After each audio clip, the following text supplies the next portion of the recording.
Okay. Well, David, welcome back to the podcast. I think I mentioned this to you the other day. His quote, it's by Matty McConaughey, actually. He just wrote it in his new book. But he says, there's a difference between a good man and a nice guy. A good man stands for certain ideals, and when those beliefs are contested, a good man is not a nice guy. So what do you think about that? I know we've talked about, and you've mentioned on many occasions, feeling as though men have lost their way in a lot of aspects. So I'm curious, with that in mind, that quote and some of your own feelings and ideas, what do you think of that? Well, I definitely agree. There's a difference between a nice man and a good man. Kind of like we were talking about yesterday, the difference between nice parents and good parents. Because the role of a parent is not to be their children's friend, at least not first.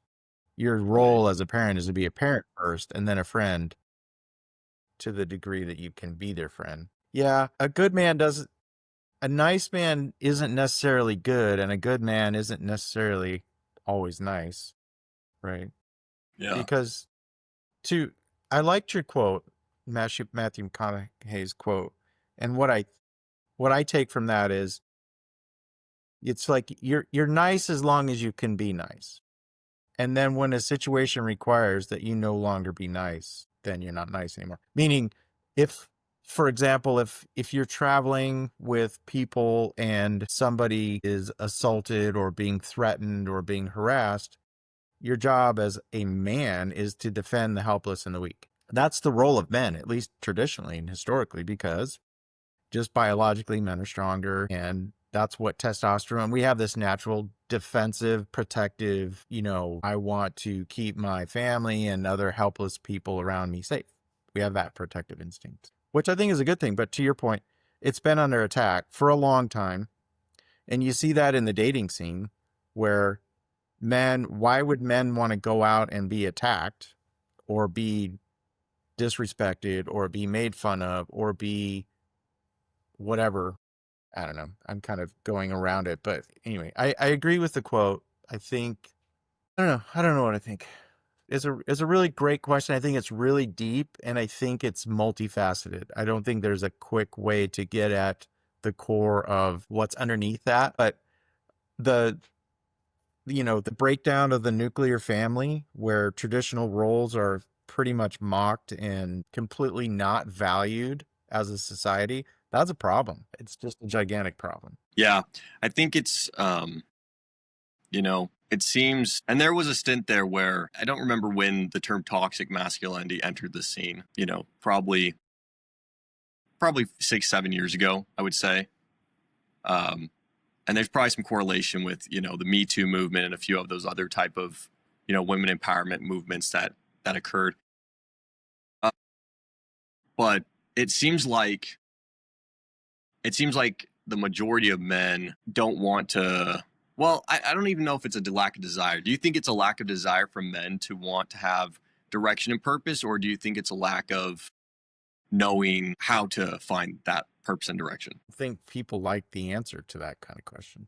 I really don't. I think part of the purpose of gender roles was men find purpose in providing and protecting for a spouse and children.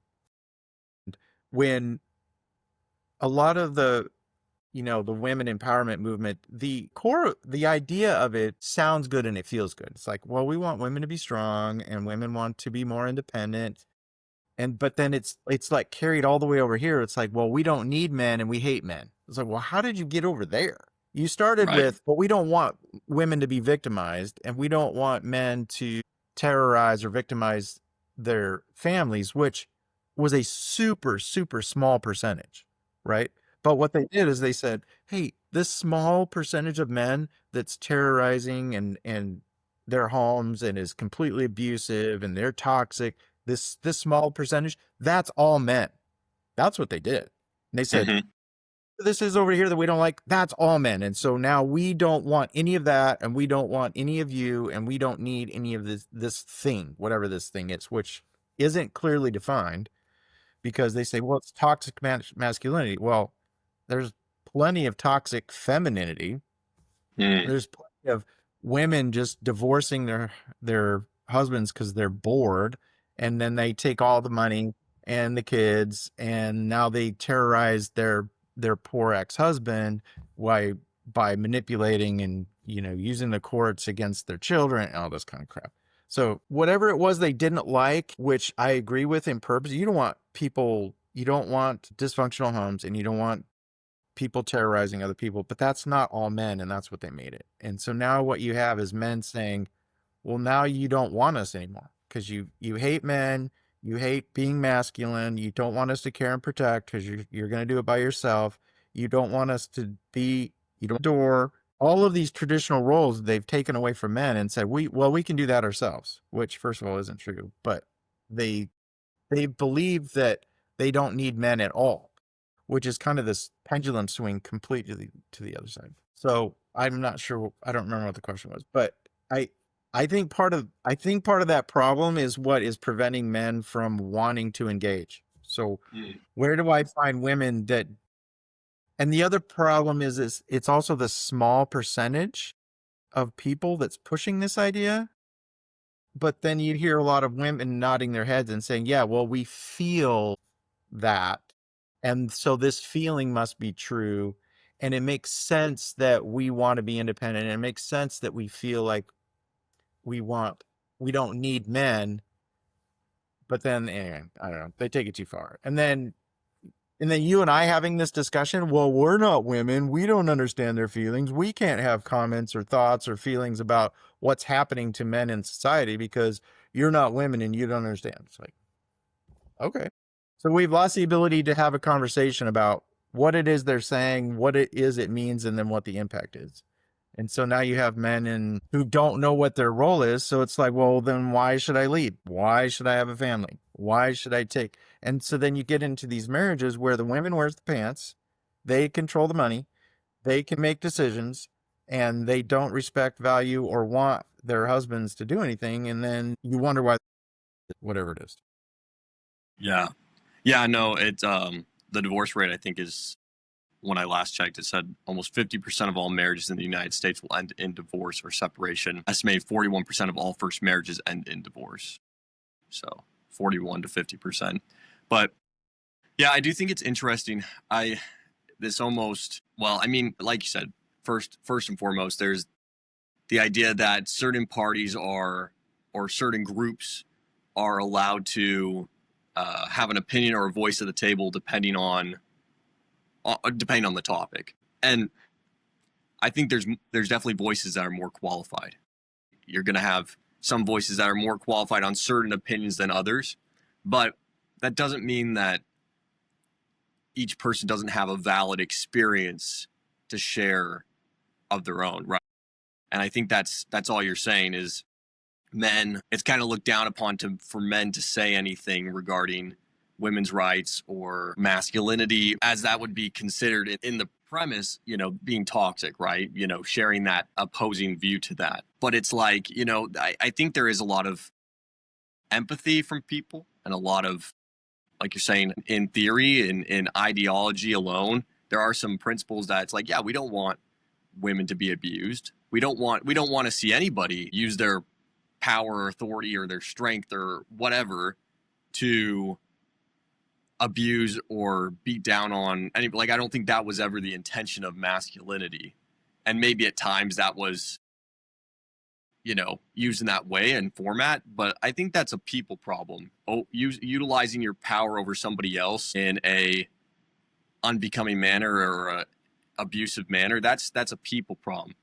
Have men done it more than women? I mean, that's hard to say. I think men have been in a lot of power positions over time, but I think one could say there's been equal amounts and across all spans of, female, male, races. I mean, you name it, there's been that for forever, people putting themselves above others for a power position. But yeah, I think in people's empathy, attempt to be empathetic to a movement or an ideology, there's a lack of seeing the backswing, right? The pendulum and what's lost if we go down that road or that route or that path. Right. I think what you're saying, it's an individual problem, is exactly right, because you have individuals it's a parts to whole logical fallacy. Well, because one man is toxic, all men are toxic. Well, that's Right. not what we're saying. No, but that's how you're treating, and that's the policies that you're putting in place, that's the rules you're putting in place, that's all these movements are around that one or two or three or whatever that percentage of people that have those behaviors that you don't like. Yeah, but you've now applied them to everyone, and you're Right. not differentiating. And I liked what you said is like, if you don't agree with me, then you're toxic. Who said that? Who made that up? But Right. and if you press them on and say, well, that's not really what we're saying. It's like, but that's what you're doing. I don't agree with you, therefore now I'm a toxic man. Right. So But we now we definitely, can't. right. Good. I think we definitely tend to have, and this is also another people problem, I think.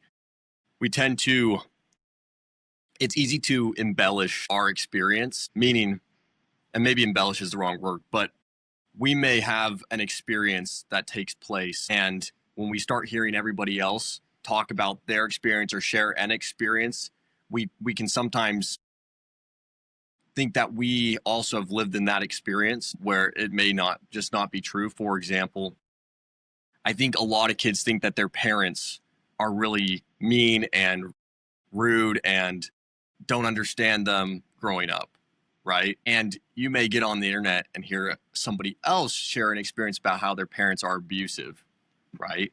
Not necessarily knowing all the context or saying that the person sharing that story was abused or not abused, I don't know. But you may hear that story and as a kid yourself go, I totally have the same experience. I also am being abused by my parents.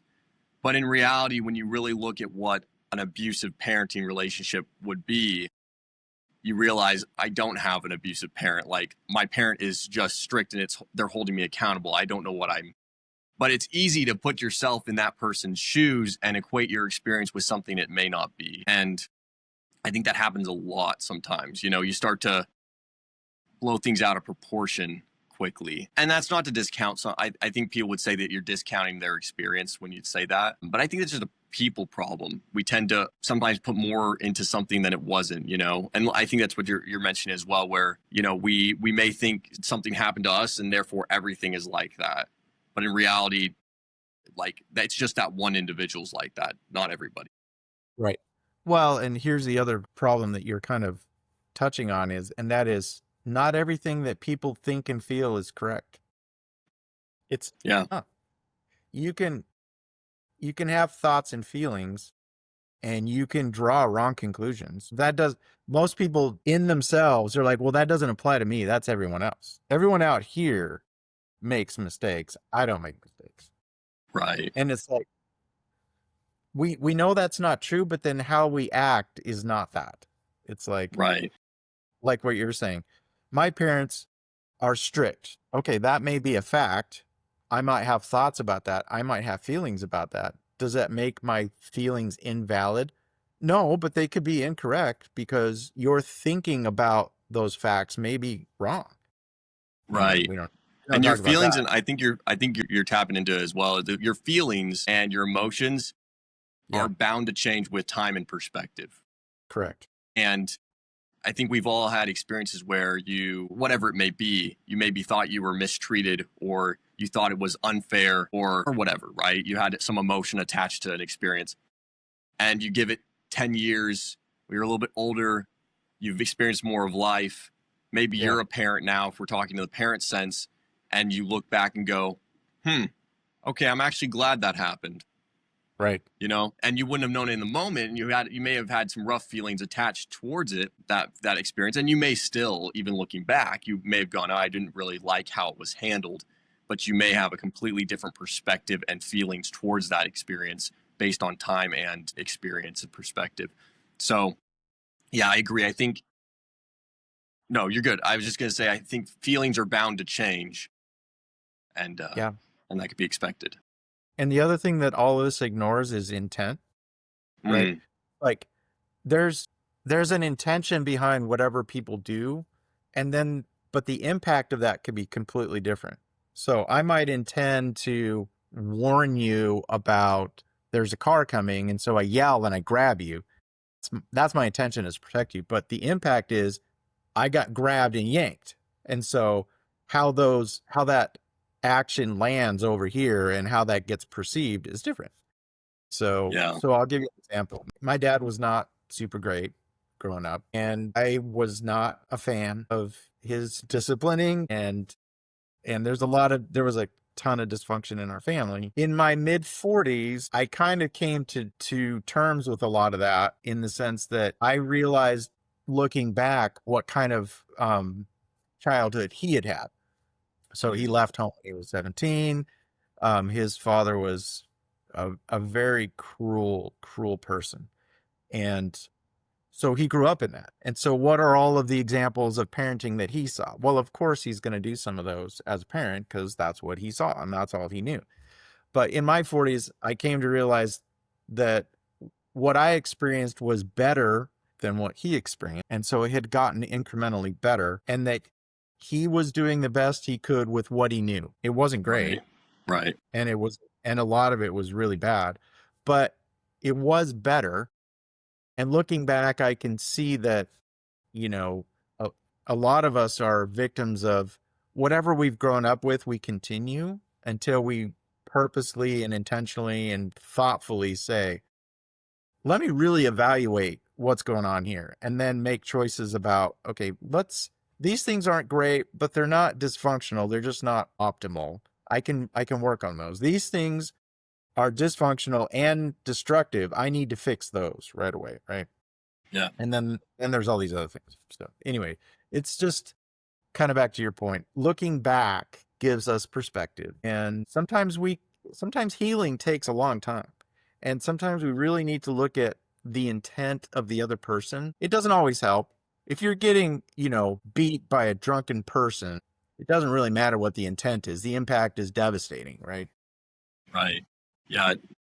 No, I think you're right. I mean, a lot of times, I think I guess I have two thoughts. I think in a time where we live in a society and in an age where most our information, or a lot of our information, how we're learning to absorb information, is screenshot, snapshot knowledge, where I'm just taking a quick input and then moving on with my life. Not to anyone's fault of their own. It's just kind of the nature of technology and life. It seems like there's a decrease in people being able to put themselves in other people's shoes and scenarios and understand, okay, this is where they come from. This is maybe why they're doing what they're doing. And I think some people inherently are more gifted at that and having that perspective than others, depending on how they're raised, but also I think just intuition as well. I think it's a skill that can be honed and gained. It just takes practice too. But along those lines, I also think it's really easy, and I've seen this at times, it's easy to see someone's bad behaviors. And I think this is where you're coming from with, like, if you're getting abused and beat by a drunk or an addict or whatever, it's a terrible situation. And it's easy to, as individuals, blame our circumstances for our current behaviors and habits. And so I think it's both, right? We have to be willing to look and see, okay, why are they this way? What brought them up this way? How? And that can give some perspective and insight and compassion. But at the same time, we as people, and I think parents and whoever, right? You have to be willing to look and go, take extreme accountability for the choices you've made and the behaviors you have. Because you can't live your life blaming your parents or your siblings who did this to you, or, the school that kicked you out from wherever, or what, I'm saying, or your career where you got fired. You can't blame those experiences for the reasons you made the choices you made. And I think that's where we see a lot of victim mindset. We see a lot of those type of behaviors pop up because we're living in and I don't know, part of me, and I think we talk about this a lot. I think part of us blame modern convenience for some of these behaviors that have started to, pop up. But then I also wonder, I think some of those issues have been around forever. It's just we're more aware and see it, and but I think the inability to take extreme accountability. I mean, no one wants to be wrong. No one wants to fail or feel like they failed. And so if you can't take accountability quickly, sometimes people make up narratives to cushion Well, the choices. here's the other problem. Yeah, no, I agree. And here's the other problem. So let's say all those things that happened to you are true. Let's say they all happened. Let's say all the reasons why they did it doesn't matter. All of that abuse, all of that bad, all that negative happened to you. Okay, now what? Right. Almost to the degree that you're almost like, so what? Now what are you going to do? Okay, all of that's Right. true. Got it. Accepted, agreed. It was terrible. It's horrible. You've inherited all of this junk. Now what do you do? And I think what you're saying is you see people really focused on, well, I'm focused on all that crap. I was like, okay, I got it. But it doesn't change that you are now in the present and you have to do something. Right. Yeah, those go ahead. There's another piece of this. I've read it, so it's not my term, but it's called the backing up problem, where if you say, okay, well, my dad was terrible to me, or my mom was terrible to me, or I was manipulated by whatever. Okay, so what caused that? Well, they grew up in this environment and this is what happened to them. And there's okay, so whose fault is that? Well, the people before them. Well, they came over here and they grew up in the war and he had PTSD and they were okay. So what caused that? Well, you can keep backing up forever. So there is no one spot where the blame lands. And that's why as Christians, we embrace what our Savior said, which is, look, you just got to forgive other people because you'll never know all of the circumstances around what happened and caused them to do that. And you focusing on them externally isn't really going to help you. And Right. you just have to, kind of accept it and work with it. And in some cases, you need professional help because there's really terrible things that happen to people. I get that. But then you also have to move forward. So what are you going to hold on? What good principles are you going to hold on to that will allow you to make peace with your past, but look at your future and say, okay, now what do I do? Right. Yeah, I think you have to, it's almost impossible to not let your past experiences impact your decisions. I mean, it's just kind of, that's what we base a lot of our decisions off of. But I think it's important to be able to learn how to understand ourselves and how we think, because everyone thinks a little different, and we sometimes need to self-reflect and go, okay, why am I thinking this is a good idea, or why am I thinking this is a bad idea? And I think some of that comes from talking to other people too, communicating, because you can get a good gauge on, okay, there's 30 people who are telling me this is a really good idea, and yet I think it's terrible. Why? Are all 30 of them wrong, or do I have something that's telling me it's bad even though it shouldn't be telling me that, right? So I think there's ways to gauge and give ourselves metrics to kind of dissect an issue. But at the same time, we have to just be willing to be reflective and kind of separate the issues, if that makes sense. And I think that's what we've been talking about. Separate, okay, yes, did this bad experience happen to me? Was I beat as a kid? Was I mistreated, bullied, whatever it is? Yes, okay. Did I make these choices because I had some of those pains? Yes, I did.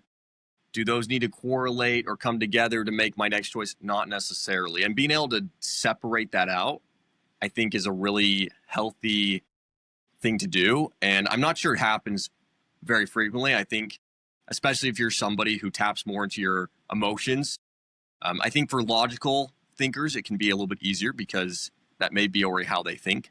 But if you're someone who has been taught or relies more heavily on emotional based thinking and choice making, I think you can get tripped up pretty easily in that lane of thought, because you may struggle to separate the emotions and the feelings of those experiences from your current circumstance and situation. So it can be tricky. Like my wife has a girlfriend, love her. She's wonderful. She's been married 4 times. Your wife has a girlfriend. We're talking like a friend who's a girl, right? Yeah. Okay, just clarify. Nothing kinky, Matt. But she's been married 4 times and she keeps picking the same kind of person. And so, at some point it's kind of like, the question that she asks is, why do I keep ending up in situations like this? It's like, well, emotionally, I'm not quite sure, but logically, you keep picking the same kind of person. So it follows that Right. you're in the same kind of situation. Now, emotionally, why do you pick that? To your point, it's like, am I the problem? Yeah, look in the mirror. You're kind of making the same choices. So you probably need more perspective. I'm going to bring up a really controversial topic, and that's arranged marriages. You know, you talk to a We'd probably have modern a woman. lesser divorce rate if that was still around. There's Potentially. a lot of potentially. Nobody wants it. Everybody thinks it's old and antiquated and stupid.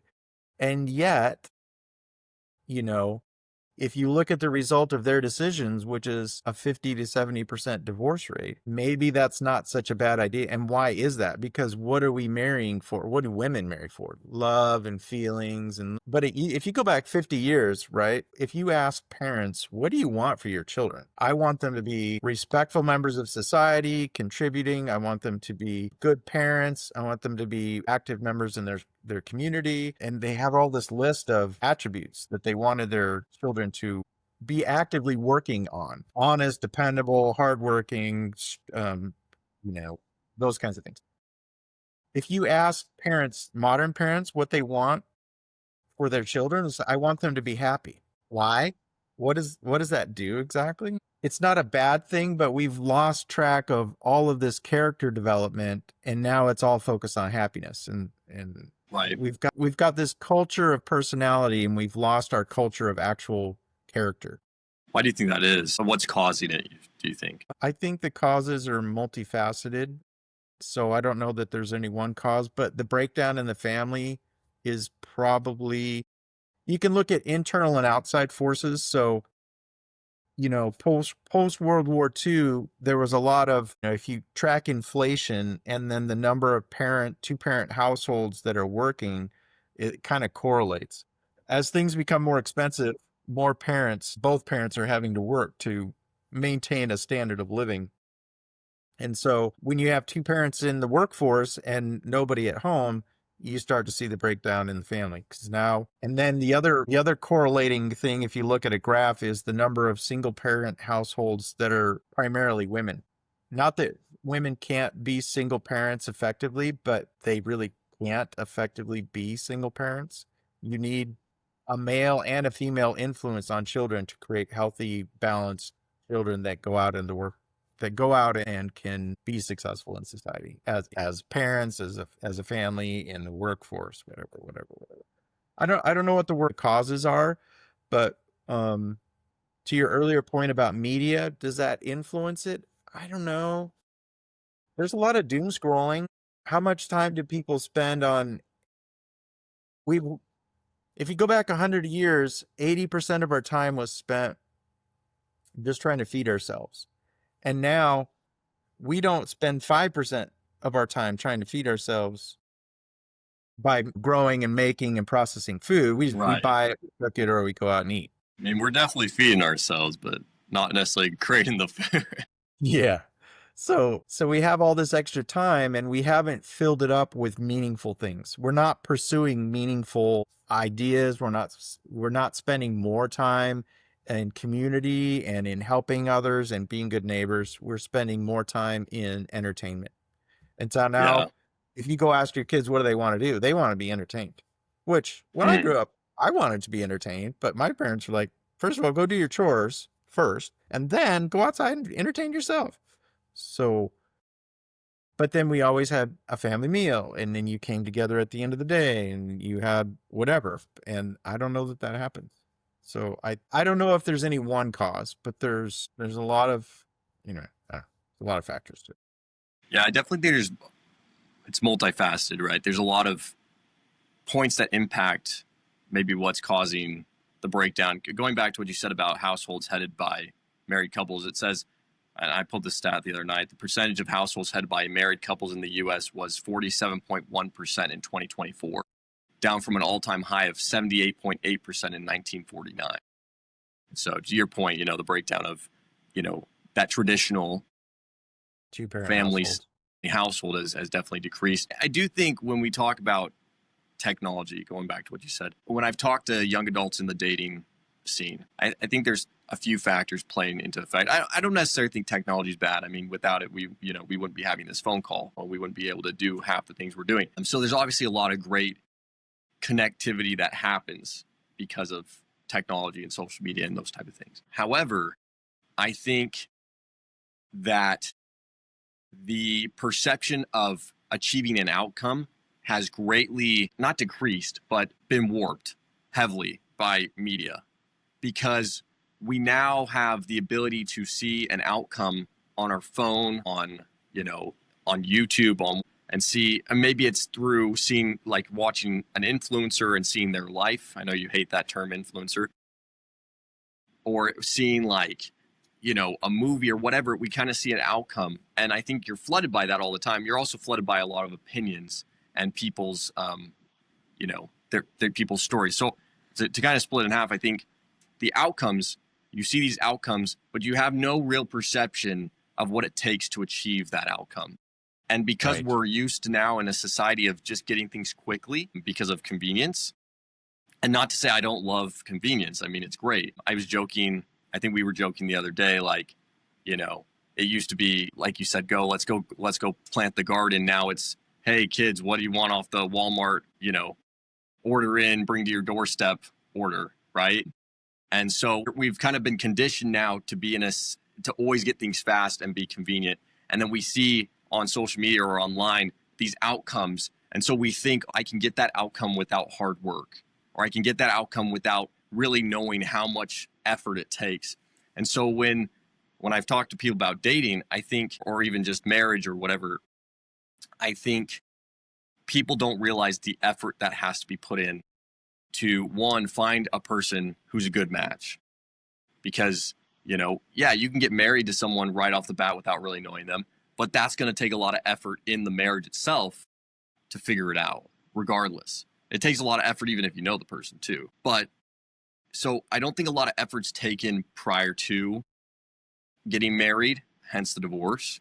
I don't think a lot of effort's taken during the marriage, because we're not used to putting in the work to make something actually get an outcome of a happy marriage or whatever it is. And so when those outcomes don't come quickly, people start to, they give up and they move on because they're not used to having to put in that level of work to get that outcome that they're wanting.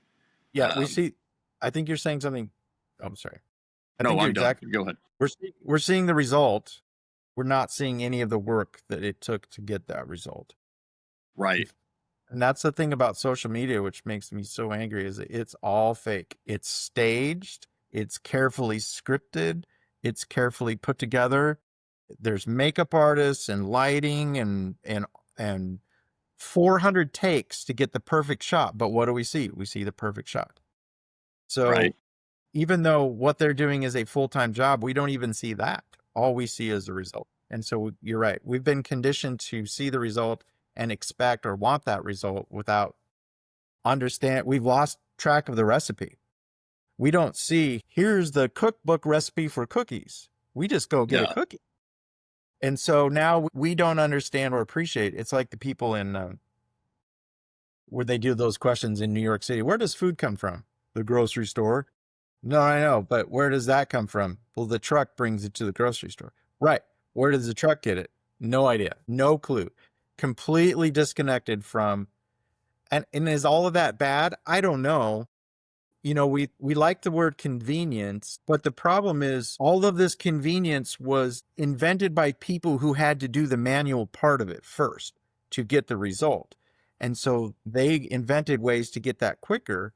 Well, we all have the benefit of now we have it quick, but we have lost track of, it was originally designed to give us convenience by taking away all these other steps. Well, now we just have the convenience. We've lost track of that recipe. So I don't know that convenience really is as beneficial, because what do we now do? I don't want to spend time cooking all my food. I just want food. Okay, but why don't you want to spend time cooking the food? Well, I don't want to spend all that time. Okay, I get it. What are you going to do with now all the extra time? Well, I'm going to watch TV. That's the problem. Right. We have all this convenience that's designed to give us more time. What are we filling up with our time with? Entertainment. So now we're at the mercy of whoever's entertaining and what they think we want and giving us stuff to fill our time. And we are not doing any self-development at all. We don't go to Right. church. We don't participate in our community. We barely talk to our neighbors. We talk to people if they have a dog. We don't talk to anybody at the grocery store. We get mad at other drivers on the road because they don't drive the way we want. It's this upside down thing. It's Right. just upside. No, it definitely, comfort tends to feed more comfort, because rarely do you see convenience and comfort feeding hard work, discipline, and consistency. That's something you have to force yourself to do. And so I think, Yeah, but and Matt, if I make you work hard as a kid, you are going to piss and moan the whole time. Well, nobody else's kids, all my friends' parents don't make them work hard. right. So your life is so bad because I'm making you work hard. Yeah. And then I have a perception of my life being abused until I'm older. And yeah. And then you reflect back and you're like, oh, I am so glad my parents taught me to work hard, even though they sucked at how they did it. It's like, right. Yeah. No, I think, yeah, I mean, having that extra time and convenience is great if you know how to utilize it in a productive manner.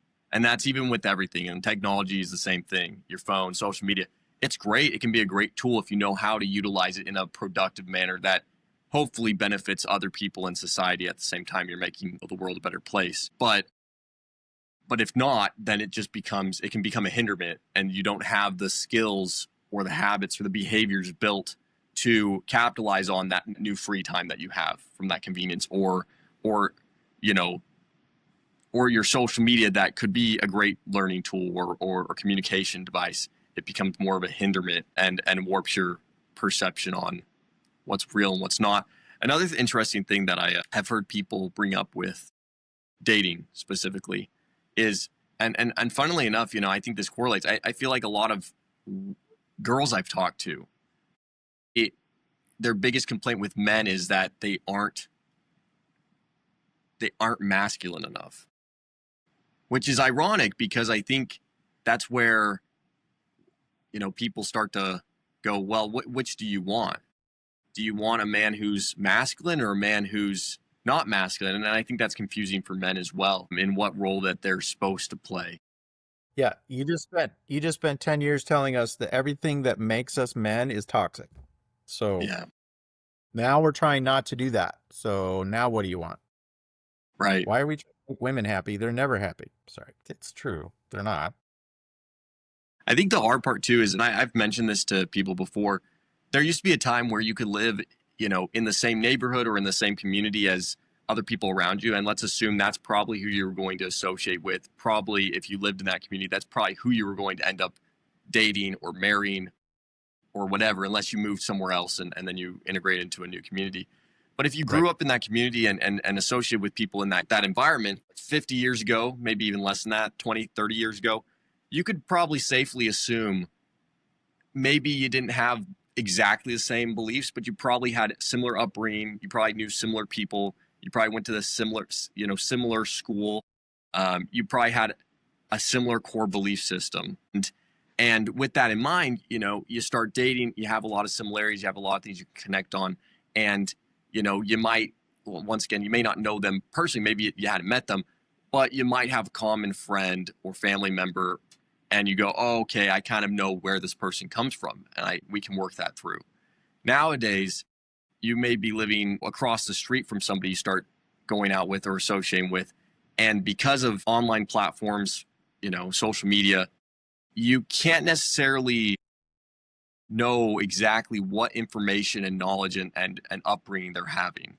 You just froze. You may know their parents and think, wow, they have great parents, but that doesn't necessarily mean that they are being influenced by their parents, if that's a good way to put it, because there's so many outputs. And I think we see that a lot of kids where you go, how did that happen? Their parents were so great. And I think a lot of it is they are being influenced from outside sources who are maybe changing the way they see the world and how they view life, whether that's positive or negative. But I think that makes it difficult in the dating scene as well.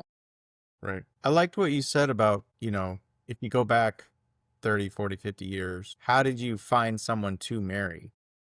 Right. and it probably was in a local community or close to it. And then you spent a lot of time getting to know them. Even a lot of it was probably before you even went on a date. You were in the same friend groups, or you were in sports together, or you were in the same classes.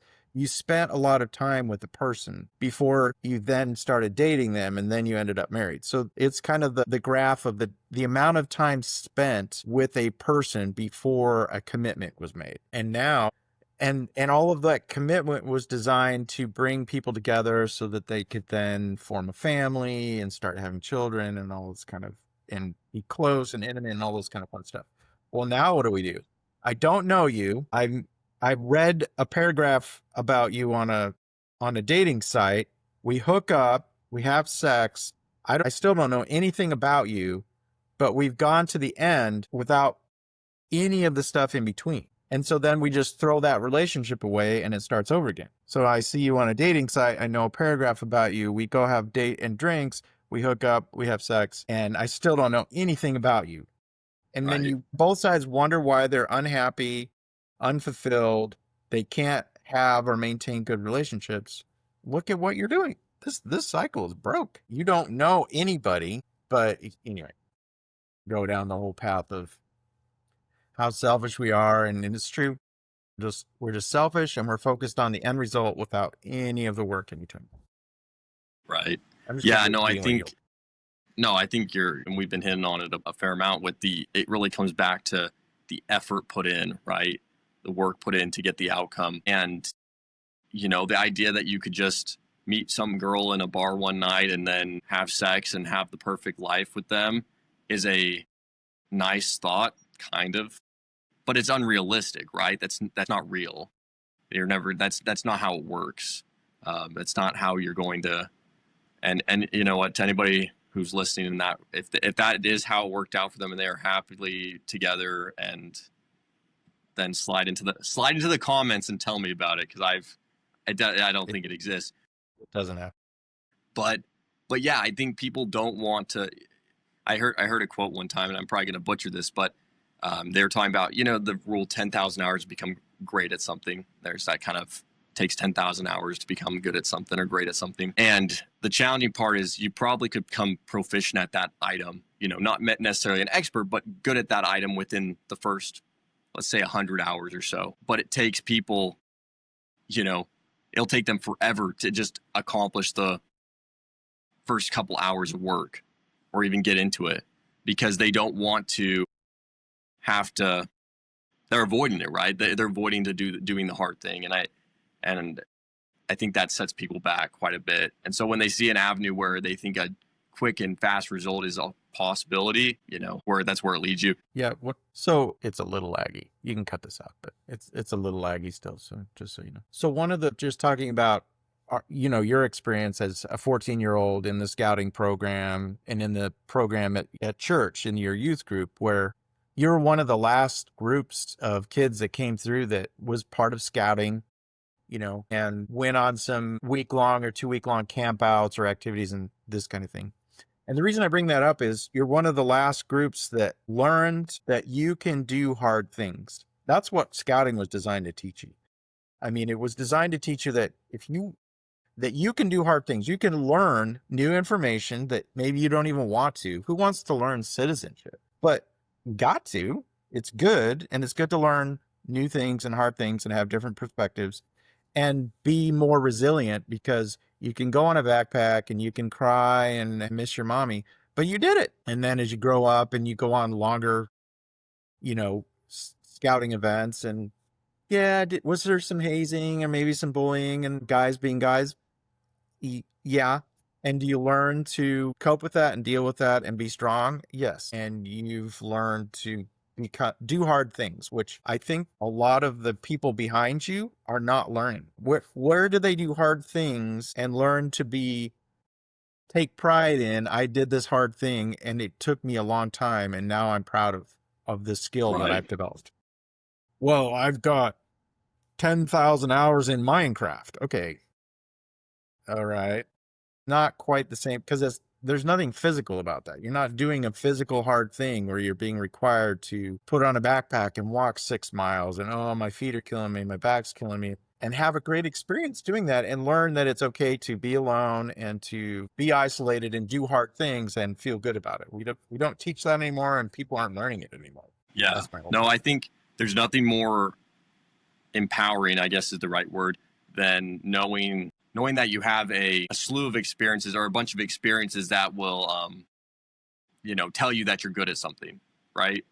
And I just don't think people have a bunch of those. And not saying that scouting was, you were coming out of scouting with this idea that you were a master of, anything per se, but you had a foundation. And I think that's what you're hitting at, is there was a foundation of knowledge and experiences to back up that knowledge that, what you could do something difficult, or you could do something that maybe other people weren't doing or weren't putting themselves through.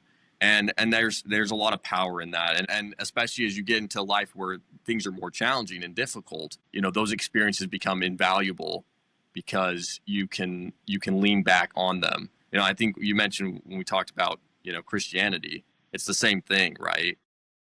In a lot of ways, those belief systems and those experiences we try to have in the Christian faith and even the Bible, right? The Bible is just a bunch of experiences and stories and doctrine, I guess is the right way to say it, that is there so we can turn back to it and lean upon it and gain our own insights in times of need.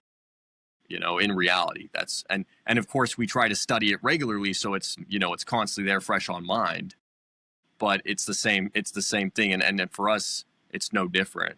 We want to be able to have experiences to turn to and lean upon, so that when life adversity does hit, we have at least some sort of foundation available to us. Right. Yeah. I was just doing a quick search on how many people were in scouting over the last 10 years. Has it dropped significantly? I'm sure it has. Well, I'm sure. So, registered youth. So, in 2016 through 2018, it was about 2.3 million. 2019, it was 2.15 million. 2020 is 1.3 million. 2021, it was 1.1 million. And it stayed steady at 1 million or less since then. That's global. Or no, that's American. Yeah. So Is scouting a global program? I'm pretty sure it's just US, right? it used to be. Yeah. So it's interesting. It's interesting. So I mean, it's anyway, definitely a program that's it's declined. Yeah. Well, we were so involved with it. It's just interesting to see when, we decided to withdraw from scouting because instead of being an exclusive men's or boys organization, the push was we have to be inclusive and we must include girls, even though there's no boys in Girl Scouts. I think it's backfired, and I don't think it's helped young people, which is sad. But I don't think anything has taken its place either, which also makes me sad. Right. Yeah, there definitely needs to be, and sadly, there's a lot of people out there who would think that those hard experiences are unneeded. Times are changing. We don't need those as much. And I think that's probably more in urban, living situations, not rural, just because, you live in an area where it's fast, it's convenient, technology, there's just less reason for it. But yeah, I agree. I think, what do people have then when life does get tough? Yeah. How do I teach you to be responsible? 100 years ago, at the age of 12, you could go saddle a team of horses and hook it up to a wagon and be out in the field by 6 a.m. after you've already milked the cows. Okay. Right. Learned how to be responsible, how to manage yourself, how to manage other things that are difficult. Okay, there's no horses around, but what's that been replaced with? You don't get yourself up in the morning. You can barely get yourself dressed. You don't feed yourself. You can't get to school on your own. It's like, right. At the age of 12, your biggest accomplishment is I won a game in Fortnite. I mean, and what is there to be? I like what you're saying. What is there to be proud of as young people? Yeah. It's a great question.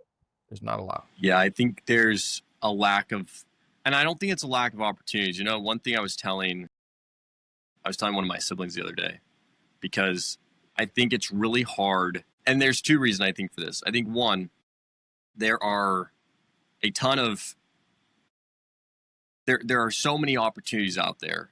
It's hard to know what to really go down. And there's so much information too. Whereas before it was like, you live in a small town and not that everywhere was a small town, but you live in town and hey, maybe there's an opening at the mechanic shop, or I'm going to go join the military, or whatever, right? There was kind of more or less. And maybe if you were very business minded, maybe you started a business or whatever it may be, but you kind of had, this is my community. But obviously the world has been vastly opened up, right? And in a lot of good ways. So I think sometimes there's so many options and opportunities, you're just overwhelmed by them and overloaded. And so you don't know what purpose. And then I think also, going back to what we were talking about, there's a lack of experience to help me make decisions about what I want. Because I haven't really done much of anything to even help me identify what I like, what I don't like. And because young people are searching for this outcome of I have it all figured out on day one, they don't realize there's a huge learning curve to get to where the success is. And it takes time. And so I tried to tell my sibling that, if you don't really have something that off the bat, you're like, man, I just love doing this, or I really am engaged by this topic or this line of work, then what you really should be looking at is, what do I have readily available to me? And it's not to say like, oh, there's a Taco Bell down the street a mile, so that's available. I mean, I guess if that's all you have, great. But I would be looking at, okay, what individuals do I know in my church, in my school, teachers, friends, family members, uncles, aunts, who are doing something? Maybe I can go mentor with them or spend a day understanding what they do and how they work and gaining some insights. Maybe I can intern and take up that opportunity, because then you're going to start testing things out and find what you really like and don't like. And so rather than beating yourself up trying to figure out this perfect passion or this, hey, this is where I want to be in a year from now, where you have no clue what you want to do, you should spend more time looking at what is readily available to me that are opportunities I could jump into. Because why would those doors be available if I wasn't supposed to consider them? And take that as your marker to really pursue. Because it's way more, it's a lot more, it's tangible, right? You can actually do something with it. That's great advice. Go take some community college courses. They're cheaper. Right. You can decide if you do or you don't like it. You're still going to learn something. And you can try 10 different things. That's the other thing with schools these days, is we've eliminated music and we've eliminated arts and we've eliminated shop and we've eliminated a lot of things that people who don't necessarily love structured learning like that, they used to be able to go get their hands on stuff and do stuff. We don't do as much of that anymore. So it's like, yeah, go try a bunch of things and figure out what fits. And I love your advice to your sibling, because it's like, stop focusing on the end state. What you need a beginning state. You need, another thing I tell kids all the time when I'm working with them is like, you don't have to have your whole life mapped out. Some people have that gift. I don't. My wife was one of those people. She's like, at the age of this, I'm going to be a musician. I'm going to be an actress. I'm going to do all that. And she has been in music the rest of her life and her career, right? It's been a really great thing. I'm not that. And so it's like, you don't have to have your whole life figured out, but if you have, and if you don't I'm sorry, I'm kind of repeating myself, but if you don't know what area you like, go find out what broad area you like. Do you like business? Do you like medicine? Do you like trades? Do you like to do stuff with your hands? Find the broad area and then narrow it down, versus there's 5,000 jobs. I have to pick the right one. That ain't never going to happen. Right.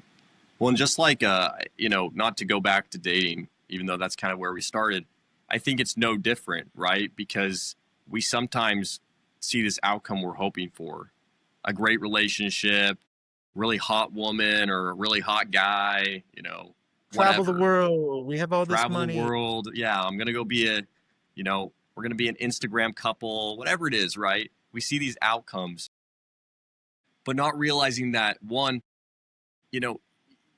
you've not dated anybody, or you haven't talked to a lot of people. And that alone is going to be difficult.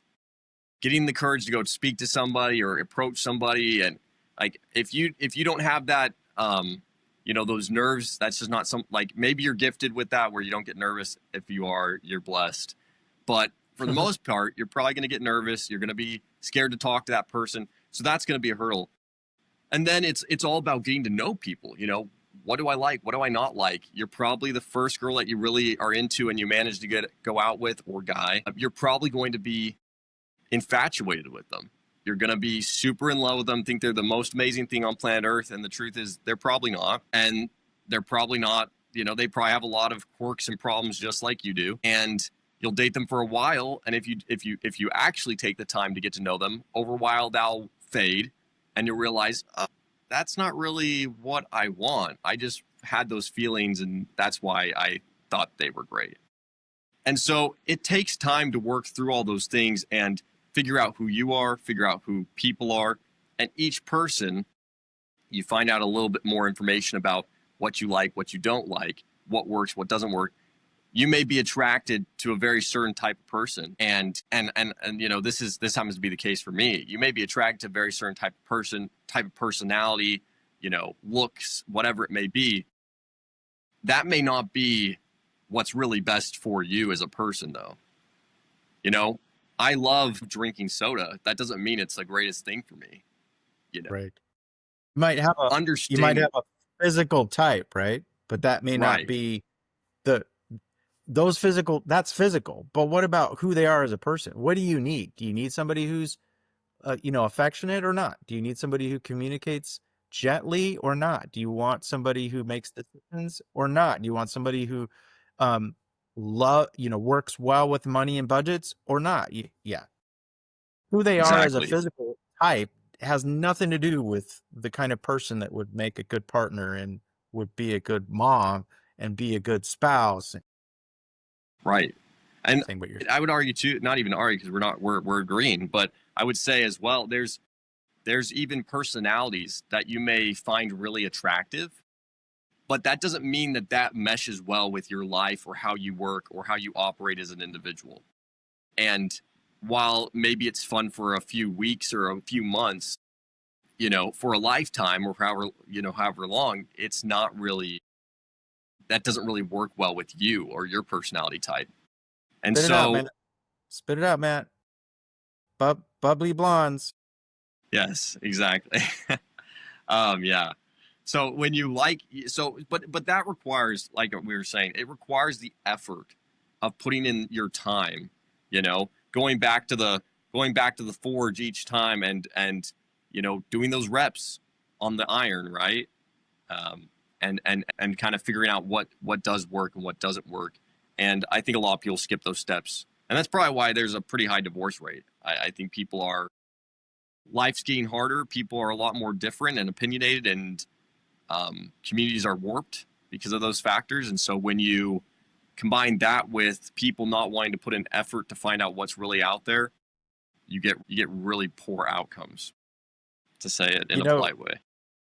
Right. So if you look at marriage rates for arranged marriages, they're actually pretty high. Man, you're really for this arranged marriage life, aren't you? Well, I'm just using it as an example because in an arranged marriage, the parents would look at potential spouses and try to find the best match, not just who's the best looking, who has the most money, who's going to give you a lifestyle, which is the most stupid measure of a marriage anyway. But they would look at a person and can they be a good provider? Are they hard worker? Do they have integrity? Are they honest? Are they kind? Whatever. And so those two people would come together not knowing each other, and they would spend their early marriage trying to figure out how to work together, which marriages have to do anyway, but they didn't have the benefit of, and their engagements were usually a year or longer. And so they had to spend all of this time understanding, why did my parents pick this person, and who are you as a person, and what is it about you that is going to make for a good spouse and a good family and a good, anyway. I'm not saying we should go back to it, but there's a lot of benefits to it.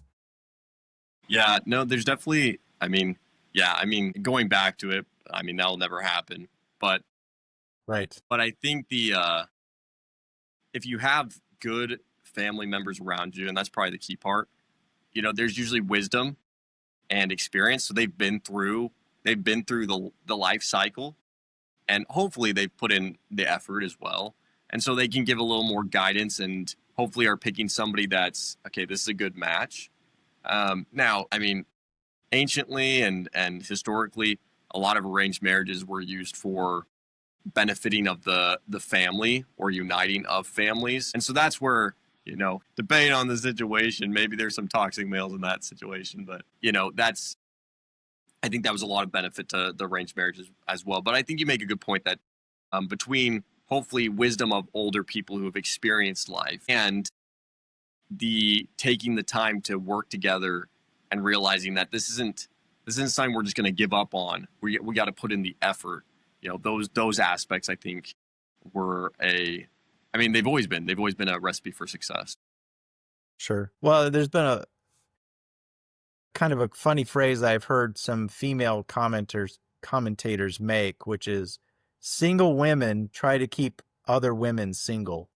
And I'm like, that is so interesting. So you have these women who are in early relationships with other men, and instead of helping them work on any relationship, they're just out there tearing down men as a whole. And so their whole purpose is to keep their friends single. It's really interesting because guys rarely go to other guys to say, what do you think about this person as a potential spouse? But women do it. They go to each other and it's like, well, what do you like about it? And then it becomes a nag session. I'm generalizing. And then, but what kind of feedback are you really trying to get? Oh, he's so handsome. Oh, he has so much money. It's like, okay, like that quote is single women keep other women single. I was like, should you take advice? This is where I was going. Who should you take advice from? Should you take advice from Aunt Kathy, who's had 5 husbands and she's terrible? She's miserable. I don't know if I would go get marriage advice from her, right? But, and then kind of to your point, it's like, well, do I go talk to my grandparents that have been married for 50 years? Maybe. Yeah, they were married in a completely different generation and they had different struggles, but they can probably give you good principles to follow to build a successful life and a successful marriage. Right. Yeah. I mean, it's honestly you don't go to the baker to learn how to run the store, right? Fix your car. Yeah, exactly. Or whatever, right? You Right. want to go to where there's success. And so if you want to be someone who has a successful marriage, right? Maybe take advice from someone who has a successful marriage or has done a lot of the work, because they're going to hit you with it straight and go, yeah, honestly, you got to do X, Y, Z. And then honestly, you're going to fail and you're going to suck here most likely, but it gets better if you get past that. And hopefully if they're good mentors, they'll turn around and they'll help you along the way as well. But yeah, I think a lot of people turn to they're looking for not the reality or the mentorship. They're looking for a voice to tell them what they want to hear. And I don't know what you'd call that. They're looking for validation, just validation or a quick fix. Yeah. And validation, it can be good at times, but if you're chasing validation, you're not going to get a lot of results, at least from what I've seen, because you have to be willing to kind of break down yourself to move on and change and move to the next step. And so, but I do think a lot of people avoid that mentorship. I think there's so many opportunities nowadays to still be mentored, but people don't want to communicate. They don't want to reach out to that person in their community who maybe could help them. There's just not a desire. The mentorship aspect has really kind of gone down the drain. I don't know why that is either. I don't know either. Well, communities are falling apart because we're focused on our device and we don't talk to each other as much.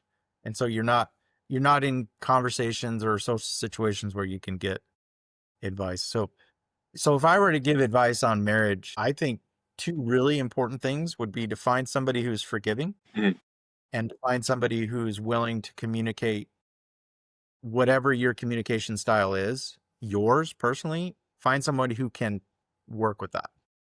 And if you can get those 2 things, and then at the same time, and on the other side, you be forgiving and you work with communicating with a potential spouse how they need to be communicated, those 2 things can help you resolve or help you attack everything else. Because if you are forgiving and you have somebody who can be forgiving, that goes so far in a marriage. Yeah. And then if you are willing to listen and communicate in a way that they can hear and vice versa, man, gold. That's gold.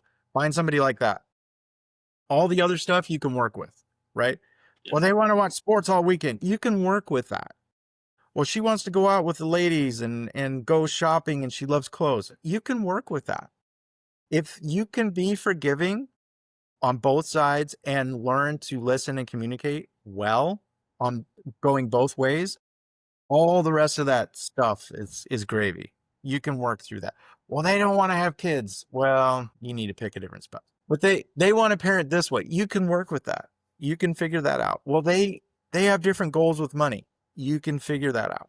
They don't want to go here on vacation. You can work that out. It's okay. Anyway, sorry. I was just thinking about there's other things. There's things like humor, right? And there's things like patience and things like that.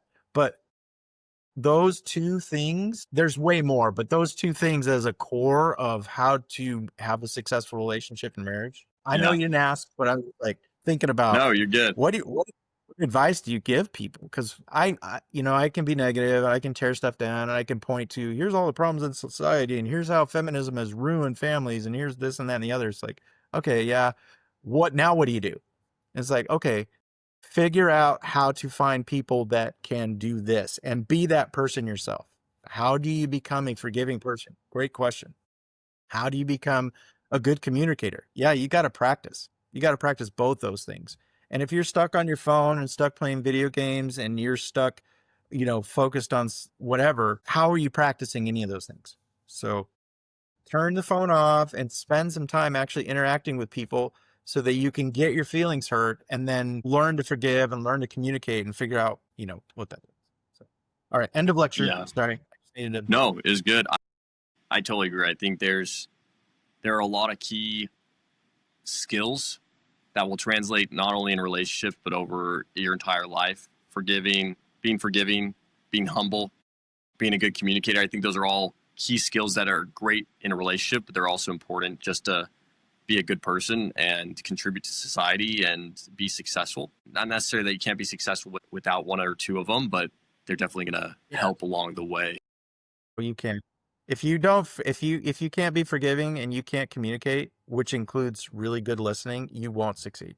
You just won't. Not in a life sense. I think in a monetary way, you could succeed potentially, but you won't be happy. You won't find that happiness you're looking for, that joy, because you got to be able to let things go. You got to be able to move forward.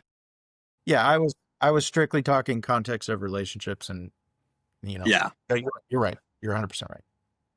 So okay, 90% right. You're not 100%. I said you were 100%, and then I was like, no, you're 90% right. You're not. I was trying to keep you humble.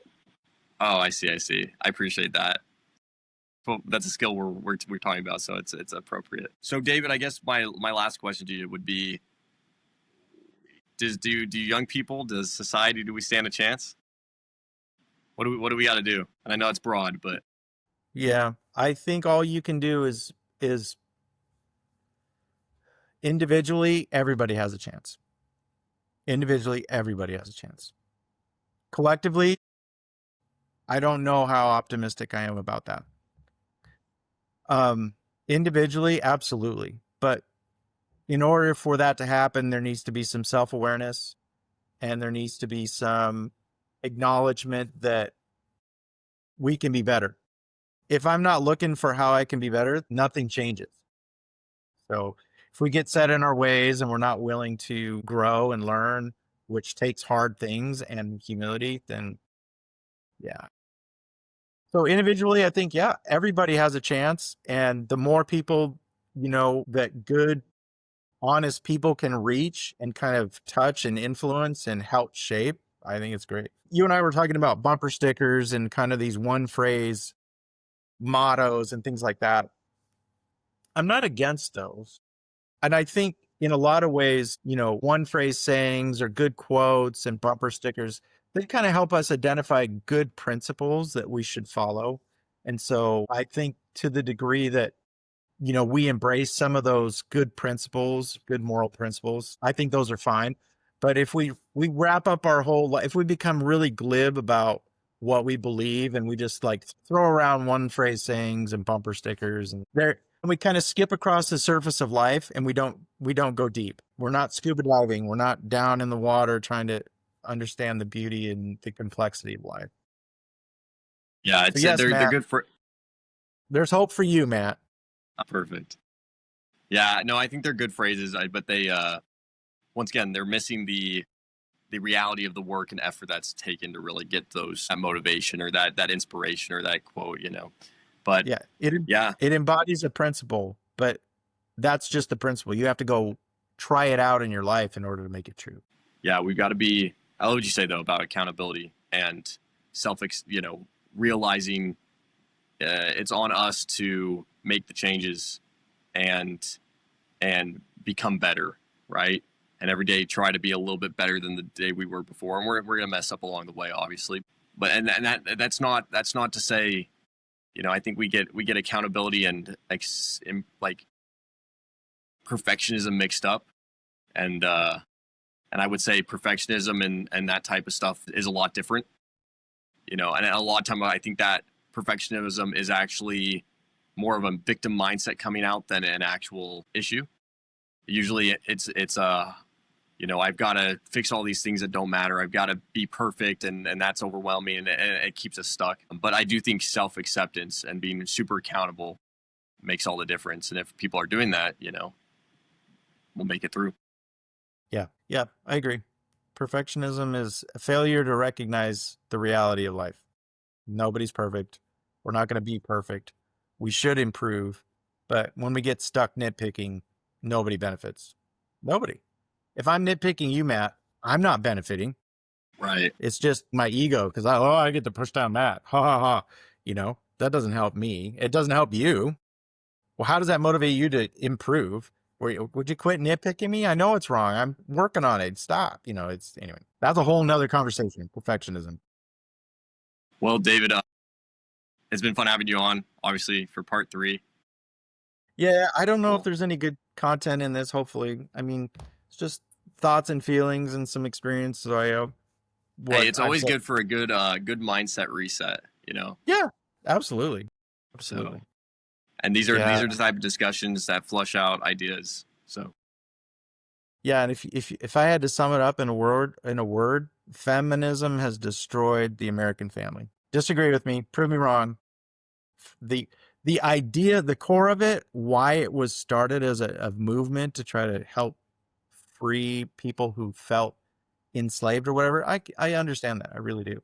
But where it's gone has destroyed families, and they will not accept responsibility for that. All right, sorry. Yeah. I'm lecturing. You can cut all that out. No, I think it's good. I think ideologies that get taken to an extreme, yes, and they're unchecked on the backs on what is that really, what are we getting rid of in order to accomplish or get what we think we're accomplishing. Yeah. I think those ideologies unchecked are what lead to a lot of that confusion, and that's people who confuse those ideologies. That's a very wise way to say that. It's very diplomatic. Good job, man. I don't know. I kind of like yours better. Feminism is destroying the family unit. Let's decide on that. It is. It really is. Awesome. Well, David, thanks for taking the time. I appreciate you. You are welcome.